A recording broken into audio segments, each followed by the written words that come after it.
बेटियां कभी बोझ नहीं होती। कविता अपने माता पिता की बहुत लाडली थी। 3 बड़े भाइयों की बहन थी। कोई भी चीज़ मांगने पर उसी वक्त सामने हाजिर हो जाती।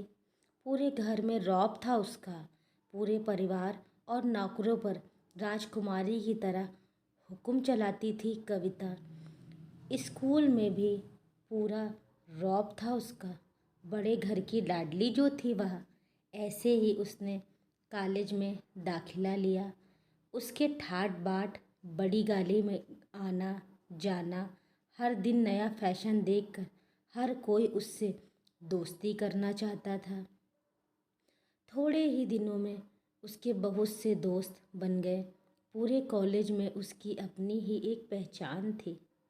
इन दिनों उसके घर एक रिश्ता आया। खानदानी लोग थे और पापा की पुरानी जान पहचान थी। उनके साथ कविता के साथ कोई ज़बरदस्ती नहीं थी, पर कविता ने फिर भी हाँ कर दी क्योंकि वह अपने परिवार से बहुत प्यार करती थी। वह जानती थी कि वह लोग उसका अच्छा ही सोचेंगे। लड़के का नाम राज था। राज काफ़ी पढ़ा लिखा और समझदार लड़का था। ससुराल वाले भी बहुत अच्छे थे। ससुराल में कविता की जगह वैसे ही थी जैसे कि मायके में। कोई भी कार्य कविता की सलाह के बिना नहीं होता था। सबकी लाडली बहू बन गई थी वह। फिर उसके घर एक बेटे का जन्म हुआ। राहुल कविता को जान से प्यारा था। पोता पाकर ससुराल वाले तो फूले नहीं समाते थे। कविता कभी कभी सोचती कि उसकी किस्मत कितनी अच्छी है। उसका हर अपना उसे कितना प्यार करता है। चाहे जीवन में कैसा भी समय आए, मेरे अपने हमेशा मेरे साथ है। मैं कभी अकेली नहीं हो सकती। कितनी खुशकिस्मत हूँ मैं। पर शायद कविता की खुशियों को उसकी अपनी ही नज़र लग गई थी। एक दिन वह मायके जाने की जिद कर बैठी। राज को बहुत ही काम था, लेकिन वह फिर भी उसे ले गया। रास्ते में उनकी गाड़ी अन्य गाड़ी से टकरा गई। कविता, राज और राहुल बहुत बुरी तरह से जख्मी हो गए। काफ़ी दिनों के इलाज के बाद राज और राहुल तो ठीक हो गए, लेकिन कविता पूरी तरह ठीक ना हो सकी। सर पर चोट लगने के कारण वह अपनी आंखों की रोशनी भी खो बैठी। अब कविता की किस्मत जैसे उल्टे पांव चलने लगी। मायके वाले कुछ दिनों तक उसे मिलने आते रहे। फिर कभी कभार फ़ोन ही करके पूछ लेते कि अब कैसी हो। धीरे धीरे ये सिलसिला भी कम हो गया। ससुराल वालों की सहानुभूति भी कम होने लगी। घर में किसी को पास बैठने के लिए कहती तो जवाब मिलता, बहुत काम है, अब तुम भी हाथ नहीं बटा सकती। राज भी चिड़चिड़ा हो गया था। बस राहुल ही था उसके साथ, जिसके साथ हंसते खेलते उसका वक्त गुजरता। एक दिन कविता के हाथ से कुछ सामान गिर गया, जिसकी वजह से राहुल को हल्की सी चोट लग गई। कविता के सास ससुर ने राहुल को उससे अलग कर दिया कि कहीं उसके ना देखने की वजह से बच्चे को कोई नुकसान ना हो जाए। कविता अंदर से टूट चुकी थी। एक दिन उसने सबके सामने मायके जाने की इच्छा रखी तो राज उसे तुरंत मायके छोड़ आया, जैसे कि वह भी यही चाहता था कि राहुल को उसके साथ नहीं भेजा गया। कविता कभी राहुल से दूर नहीं रहती थी, पर अपनी कमी के कारण उसने ज़्यादा बहस नहीं की।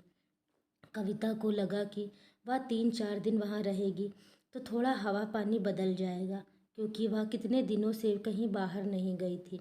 घर वाले भी इतने दिनों बाद उसे देखकर कितने खुश होंगे।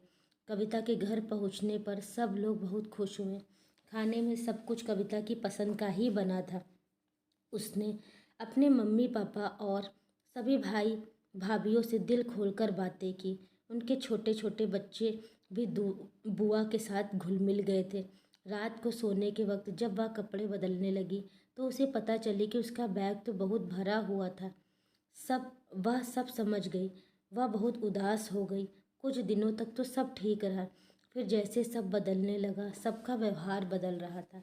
वह लोग जैसे थक चुके थे उससे। सब लोग घुमा फिरा कर पूछने लगे कि राज कब आ रहा है उसे ले जाने। वह बहाना बना देती जबकि वह जानती थी कि उस घर में अब उसके लिए कोई जगह नहीं। कविता से चलते वक्त कुछ ना कुछ नुकसान हो जाता। थोड़ी बहुत टोका टोकी उसे सुनाई देती, वह टाल देती। एक दिन उसके हाथ से लगाकर एक कीमती फूलदान टूट गया। छोटी भाभी ने बहुत हंगामा मचाया। कविता के माता पिता रोज रोज के झमेलों से तंग आ गए थे। उन्होंने राज को खुद से फ़ोन कर दिया। राज कविता को अपने घर ले आया। कविता को अपने परिवार वालों से ये उम्मीद न थी कि जिस कविता के कहे बिना घर में एक पत्ता भी नहीं हिलता था, उस घर के लिए वह अब बोझ बन चुकी थी। राज के साथ ससुराल आते वक्त वह बहुत खुश थी, क्योंकि वह अपने घर जा रही थी, अपने जिगर के टुकड़े राहुल के पास। परंतु यह खुशी भी कुछ पल ही थी। सारा बंदोबस्त पहले ही किया हुआ था। कविता को सीधे ऊपर वाले कमरे में पहुंचा दिया गया। राहुल से दूर रहने की सख्त चेतावनी दी गई। एक काम वाली लता को उसकी जिम्मेदारी सौंपी गई, जो उसके खाने पहनने जैसे ज़रूरतों का ख्याल रखती। कविता ज़्यादातर चुप ही रहती। कभी कभी काम वाली लता से थोड़ी बतिया लेती। उसके ज़रिए राहुल का पता चल जाता। सबकी लाडली बेटी और बहू, सबके लिए लाडली से अब वह बोझ बन चुकी थी। शुक्रिया दोस्तों।